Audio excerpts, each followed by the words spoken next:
This podcast is sponsored by Talkspace. You know when you're really stressed or not feeling so great about your life or about yourself? Talking to someone who understands can really help. But who is that person? How do you find them? Where do you even start? Talkspace. Talkspace makes it easy to get the support you need. With Talkspace, you can go online, answer a few questions about your preferences, and be matched with a therapist. And because you'll meet your therapist online, you don't have to take time off work or arrange childcare. You'll meet on your schedule, wherever you feel most at ease. If you're depressed, stressed, struggling with a relationship, or if you want some counseling for you and your partner, or just need a little extra one-on-one support, Talkspace is here for you. Plus, Talkspace works with most major insurers, and most insured members have a $0 copay. No insurance? No problem. Now get $80 off of your first month with promo code SPACE80 when you go to Talkspace.com. Match with a licensed therapist today at Talkspace.com. Save $80 with code SPACE80 at Talkspace.com. Other shows we have for you to enjoy at myclassicradio.net.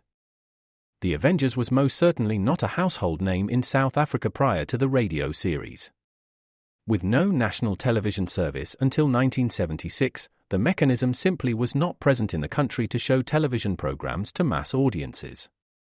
While many other countries reveled in the filmed adventures of John Steed and company, South Africa was not equipped to join in the fun. The series took Britain by storm and made a major impression in the American markets, being that greatest of rarities, a British series given a network transmission slot. However, as a film series, rather than a videotaped one, The Avengers was able to gain a modicum of exposure in South Africa through film rentals. Come and listen at myclassicradio.net.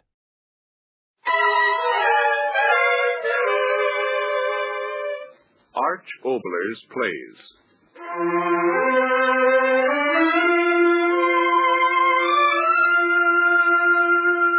A Story in the Night.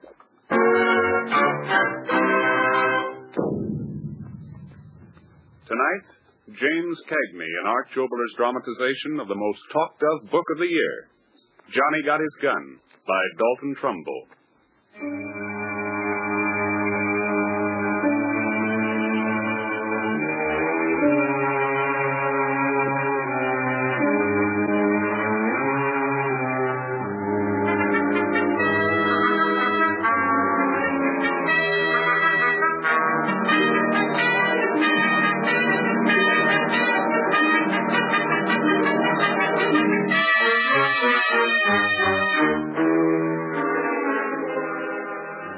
We tell you of Joe Bonham. 22 years ago, he went to war. They carried him back from that war.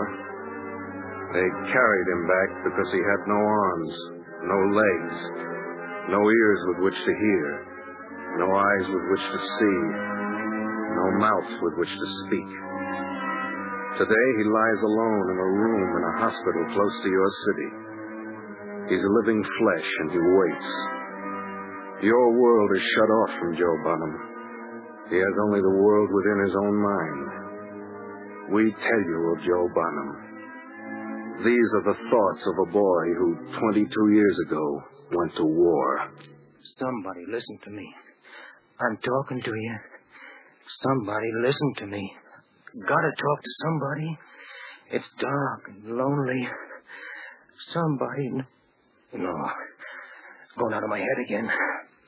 How can you hear what ain't got a tongue, ain't got a mouth, ain't got... No, won't think of that anymore. Gotta think of something, yeah, something else. If I don't think, my head, yeah, quick, think about when I was a kid. Hey, Joe, come on in swimming. Yeah, swimming. When I was a kid, I went swimming. Dive in the river, feel the water against my legs and my arms.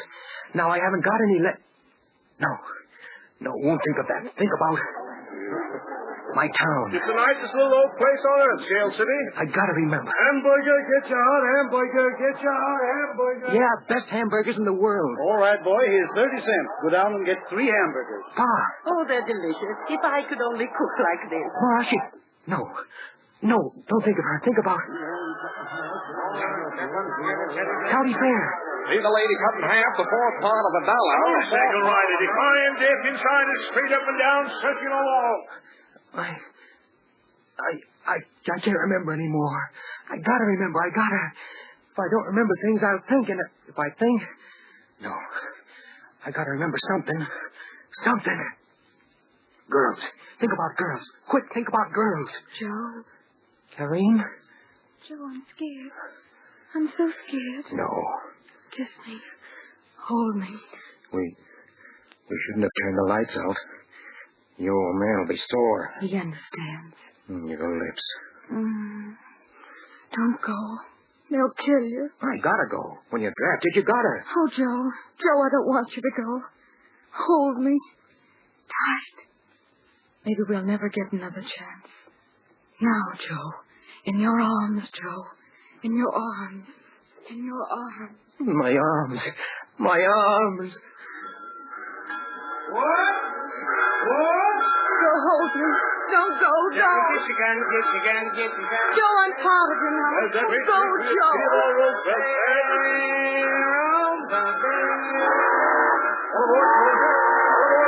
No. Hold me, Joe. Hold me. Both your arms tight around me. Both your arms tight around me. Both your arms tight around me. Both your arms. No, stop. My arms. I haven't got any arms.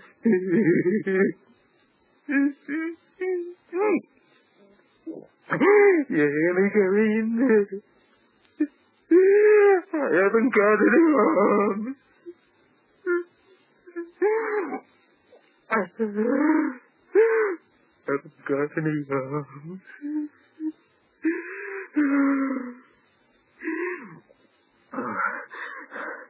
What's the matter with me? I didn't find it out yesterday or the day before. It was 1939, 1938, 1937. a long time ago. Joe. Karine, you're still in my head. I'll tell you, as if you were here. Here's how I found out everything about myself. I woke up like out of a dream. It was like I was in the water. I tried to swim, but I didn't have any arms.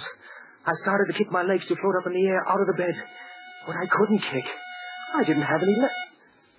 I threw my head back. I started to yell. I only started, but how can you yell when you haven't got 'em up? I began to reach out, Karine. The only way I could reach out, with the nerves of my skin. The hole in my face. Feel the skin creeping around the edge of it. It went. I was blind. What a lousy dream. Nobody could live like that. Just dream, and that's all. But it wasn't a dream. It wasn't a dream. Mother, where are you? Hurry, Mother, hurry, wake me up. I'm having a nightmare, Mother, where are you? Mother, listen to me. I can't stand it. Mother, please, tell me it's not me. Not me, no, not me. Oh, please. That's the way I found out. A long time ago. Who was I telling that to? Joe. Oh, Karine. Still in my head. In my heart. Now I'll tell you about how I found out about time. About the days. Knowing about the days you're living through, that's important, see? But all I remembered was... died in the dugout and then... that was all. A day in September 1918. And that's all. Time stopped then. Start time over again. But how could I catch hold of time when I was caught inside myself? Vibrations. I had it. When the nurse came into the room, the vibration of her footsteps running up through the floor, through the bed, through the springs of the bed, into me. All I had to do was count the seconds, then the minutes, then the hours between each visit she made, until I had 24 hours counted up in my head. And after that, I'd be able to figure the days out just by counting up her visits. One day, the minute the nurse left me, I began to count. 1, 2, 3, second by second, 4, 5, 6. When I counted 60, that meant a minute, 10, as nearly as I was able to figure it. 13, but I always lost count. I'd think of something else, then I'd lose count again. 1, 2, 1, Day after day after day, but I could never keep track. I couldn't. And all the time, the days were running away from me. And then, one day it happened. The skin on the side of my neck, the half or a fold above the mask, lying there all the years going by, I got to thinking that maybe there was some way I could use those pieces of skin. Skin free to the air. They were healthy. I got to thinking what a man did with his skin. To feel with. But that didn't seem enough. To sweat with. Yeah, sweat with. Hot and cold. Sunrise and sunset. Just like that. The idea came into my head just like that. All I had to do was to feel with my skin. When it changed from cool to warm on that little piece of skin, it'd be sunrise and the beginning of a day. I got to thinking about the nurse and how many visits she made me each day and when she made them. Yeah, I'd better start with the nurse. She changes the bedding. In a hospital, they must change bedding in the morning, maybe around 8 o'clock. So all I got to do is wait till she changes the bedclothes. That'll mean it's morning. Then wait, maybe 18, 20 hours, and that'll be next morning. That'll be sunrise. You can feel the heat of sunrise against your skin, yeah. So I waited until the next time she changed the bedding. She walked away. Calm down, because you haven't proved anything yet. Calm down and wait and count her visits. Number 2, I dozed off and woke. Visit number 3, time got all mixed up. Then 4, and then the 5th time. Now all of a sudden, I knew it was happening. My heart stopped. My breath stopped. I knew it was happening. Slow at first, crawling along my skin. Warmer and warmer. The rising sun. In my room. I'd won. I caught up with time again. The sun. It was dawn. It was dawn for the world and for me. I could smell the dawn. Yeah, me without a face lying there, and the smell of the dew on the grass, and me without eyes, shading my eyes and seeing the sun coming up over the mountains back home, and the hills going pink and lavender like the inside of a seashell. The sun warming my little piece of skin, and me seeing without eyes the town where I was born, and me without ears hearing the lowing of the cows waiting to be milked, and babies kicking in their cribs and rubbing their eyes with their fists. It's sunrise, and I've got it. And now I'll always know when it's sunrise, and they can't take it away from me. Thank you, God. Thank you.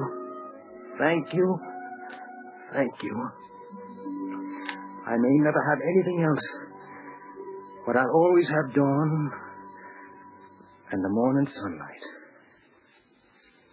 A year went by fast. I was a busy guy. I learned a lot. Yeah, could even tell my nurses apart. The day nurse always walked to the bed with 4 steps. She was always the same, but the night nurses seemed to change. One of them must have cried when she looked at me. I felt her tears wet on me.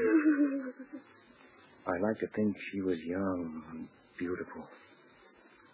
But every night, summer and winter, week in and week out, month in and month out, every night I was with you, Karine. With you, darling. My arms around you, yours around me. With you, Karine. Joe, my darling. Close to you. My dearest. My arms around you. My lover. Yours around me. Mine. With you, Karine. Oh, Joe. 2 years went by after I discovered time. 3 years went by after I discovered time. The 4th year started awfully slow. One day I felt vibrations. Vibrations heavier and heavier, and then they stopped. I knew they were standing around the bed. After all these years, visitors. And all at once, crazy thoughts went through my head. It may be your mother. No. Karine. No, not Karine. Not Karine standing by my bed. You can't see me. Not this way. Not you, Karine. Go away. Go away, go away, go away, go away, go away.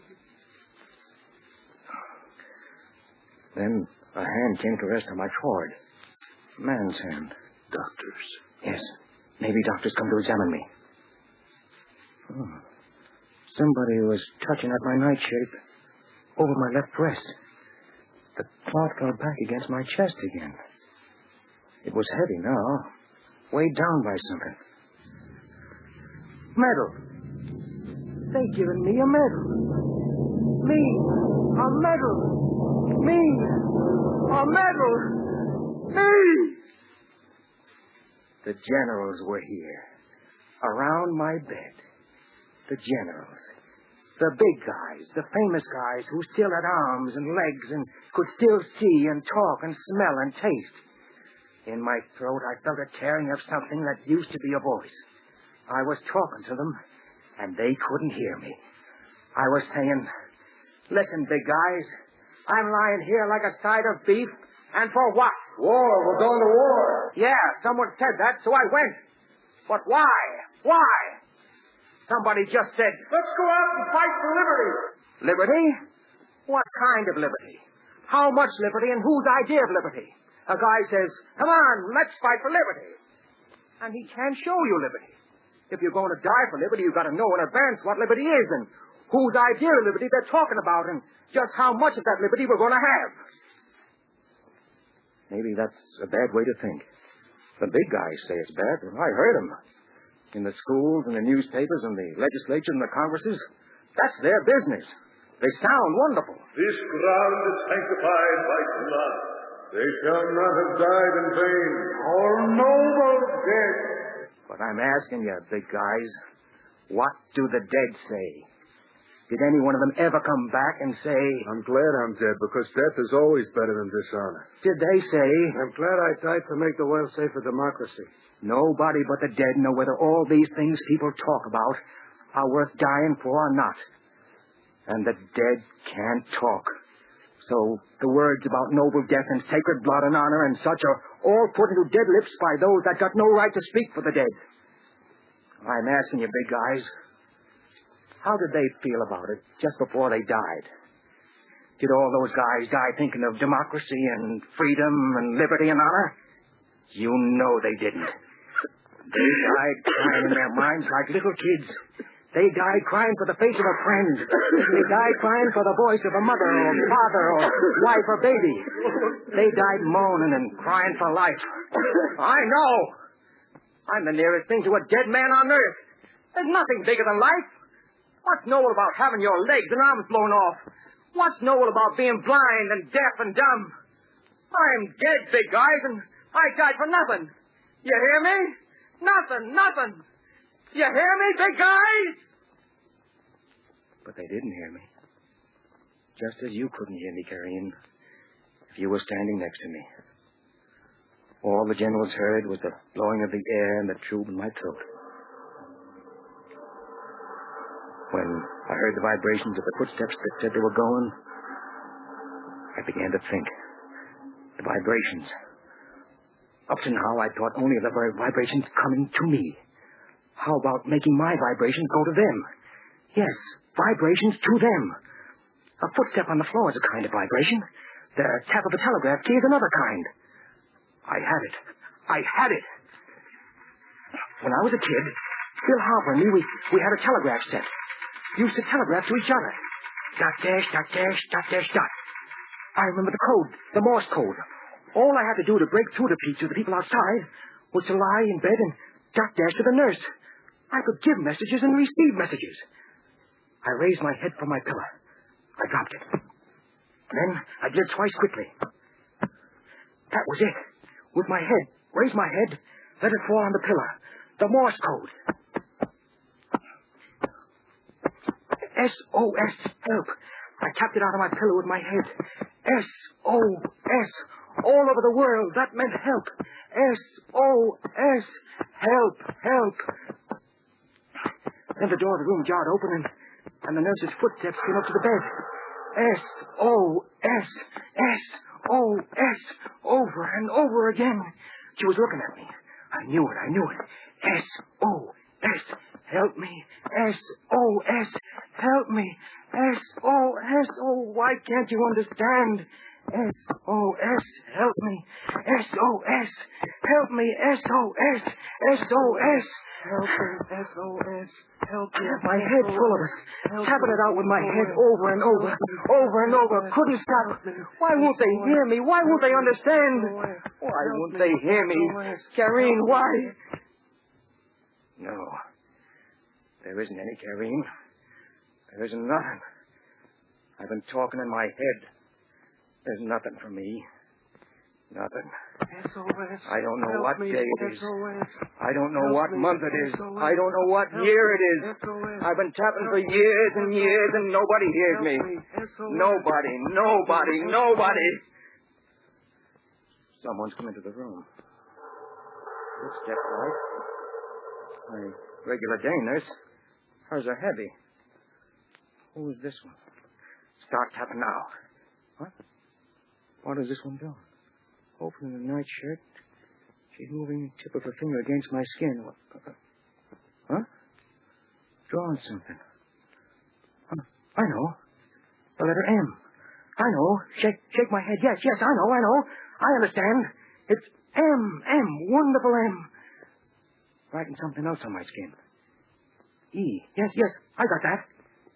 R. Yes. Another R. Yes. Now what? Why? Nothing more. M-E-R-R-Y. Mary. Writing again. C-H-R-I-S-T-M-A-S.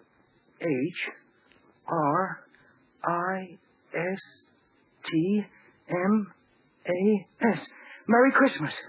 Merry Christmas. Merry Christmas. Merry Christmas. Merry Christmas. Yes, nurse, I understand. Nodding my head to tell you I understand. I can't say it so you can hear me, but in my heart I'm saying it. Merry Christmas, nurse. God bless you.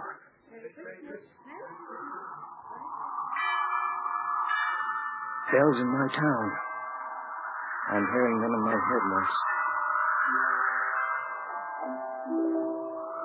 'Twas the night before Christmas. Mother. And all through the house, not a creature was stirring, not even a mouse. Mother, I hear you. Stockings were hung by the chimney with hair, in a hope that St. Nicholas soon would be there. Every Christmas Eve, I remember. He sprang to his sleigh, to his team gave a whistle, and away they all flew like down from a thistle.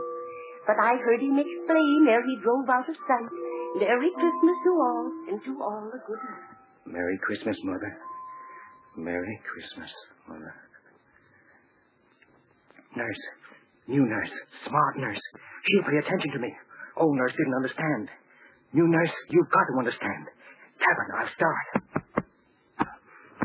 There, nurse. I did it. Did you understand it? 3, 2, and 3.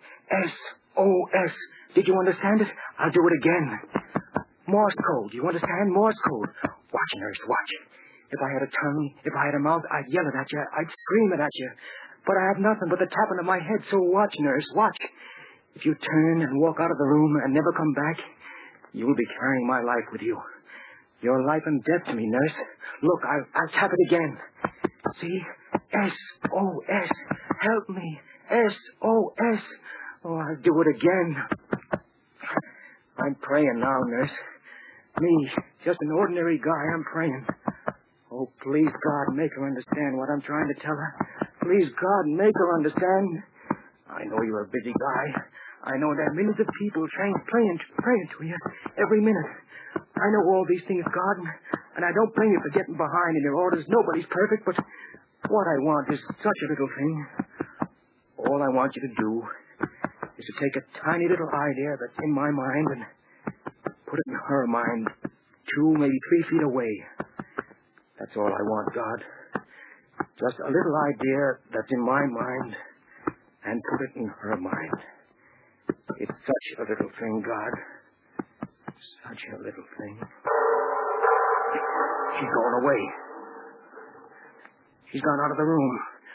No, can't be true. Can't shove me down under the ground again, bury me deep again. No, I won't believe it, I won't. I won't start crying now. She'll come back. She's my life. She's my chance at life. She will come back. She will. She will. She will. Dora. She's back. Brought someone with her. Man's finger on my head. What? Finger tapping on my head. Tapping out W. H. Tapping out the code on my head. A. D. W. H. A. T. What? D. O. Y. O. U. Y. O. U. U. W. A. N. T. W. A. N. T. What do you want? What do I want? What do I want? What do I want? I want to get out. Let me out, that's all I want. I've been lying here for years and years in a room in a bed with a little covering of skin. Now I want out. I've got to get out. If I had legs, I could run away. I could get away. I could get out into the open where there's air, where there's room, where I'm not in a hole and smothering. Inside me, I'd scream and howl and push and fight room and air for escape from the smothering, from the loneliness. Let me out of here and take me back into the world. No. I didn't tap that out. What I just said, I only was thinking. Won't say it to you waiting up there, no. Before I ask you up there, before I tap it out with my head, I've got to think out just what I'm going to tell you. It may be my last chance. I've got it. I've got it. Listen, you up there. I'm tapping it out with my head. Let me out of here. Let me out of here. Let me out. I can earn my keep. I can do a job like anyone else. Take me out of here and build a glass case for me so people can see me. Take me in my glass case to the beaches, to the county fairs and the church bazaars and the circuses and the traveling carnivals. You'll do a wonderful business with me, and I could pay you for the trouble. They've never seen nothing like me. I'm something you can really holler about. I'm the dead man who's alive, the live man who's dead.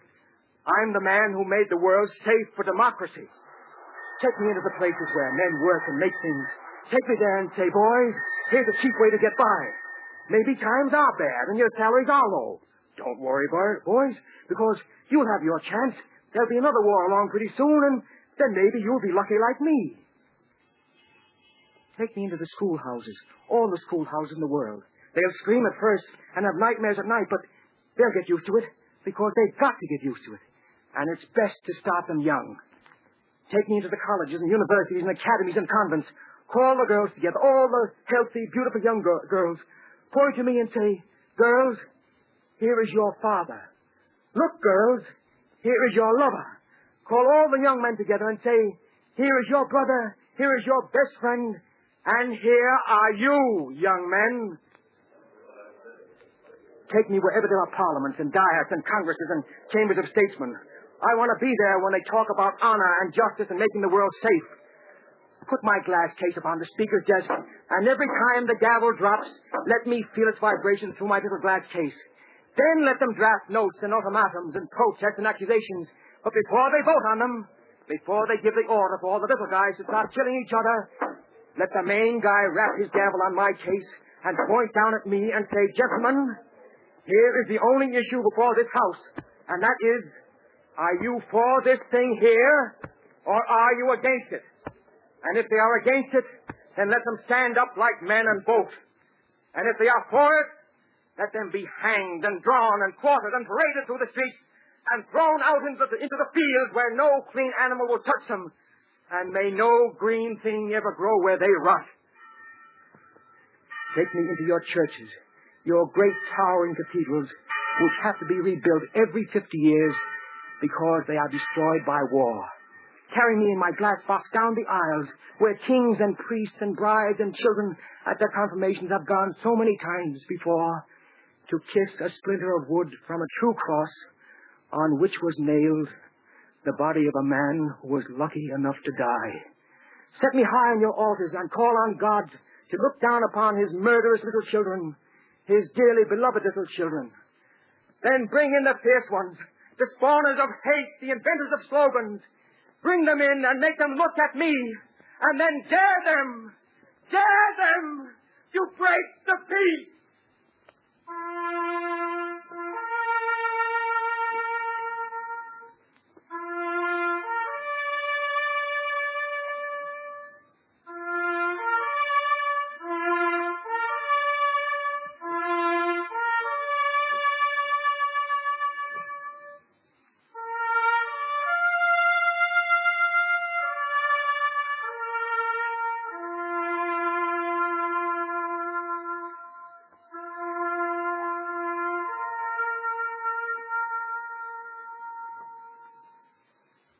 Ladies and gentlemen, tonight we have brought you James Cagney playing the leading role in Dalton Trumbo's memorable novel of the year, Johnny Got His Gun.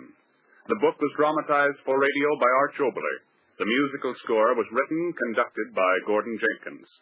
Mr. Cagney can now be seen in the Warner Brothers picture The Fighting 69th and in the forthcoming production Torrid Zone. In preparation is City of Conquest.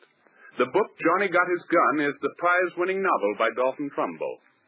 All of us want to thank Mr. Cagney and Mr. Trumbo for their great contribution to this program. Next week, it is our pleasure to present an actor known and respected by all of us, Mr. Ronald Colman, in an unusual play, The Most Dangerous Game. Next week, then, Mr. Ronald Colman. Arch Oboler's plays are a presentation of the National Broadcasting Company. Tonight's play came to you from Hollywood's Radio City. This is the National Broadcasting Company.